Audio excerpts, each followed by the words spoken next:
তাহাজ্জুদের সময় উঠতে হবে, তাহাজ্জুদের নামাজ পড়ে যার যার ভোট কেন্দ্রের সামনে গিয়ে ফজরের জামাত পড়বে।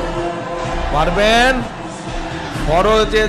ফজরের জামাত পড়ে লাইন দিয়ে দাঁড়া যাবেন যারা যারা ভোটার যেই এলাকার। কেন কথাটা বললাম? কথাটা এই কারণে বললাম যে গত 15 বছর যেমন আমিন নির্বাচন হয়েছে, নিশিরাতের নির্বাচন হয়েছে, মনে আছে না?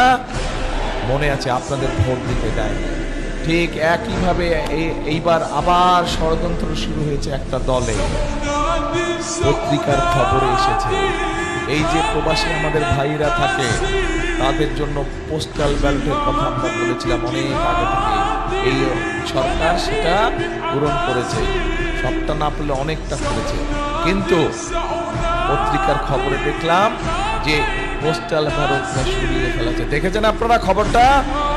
খবরটা কাজে ষড়যন্ত্র শুরু হয়েছে। আবার কি ষড়যন্ত্র হচ্ছে?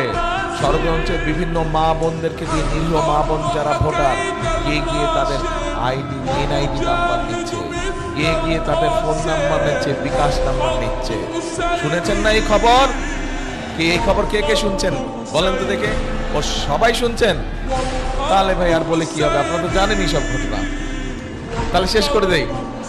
ও বলবো? আচ্ছা তাহলে বলি। এখন এই যে নিচ্ছে, এখন যারা নিচ্ছে তারা কারা জানেন?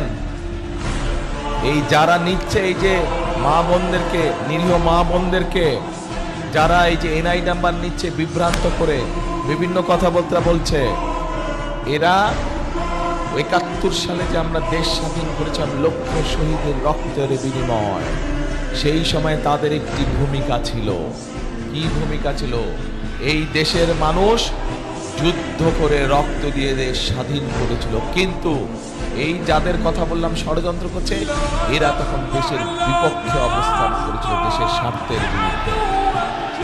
এবং তাদের কারণে তারা দেশের মানুষের সাথে ছিল না, দেশের স্বার্থের বিরুদ্ধে ছিল, এবং তাদের কারণে এই দেশের লক্ষ লক্ষ মানুষ শহীদ হয়েছিল সেদিন।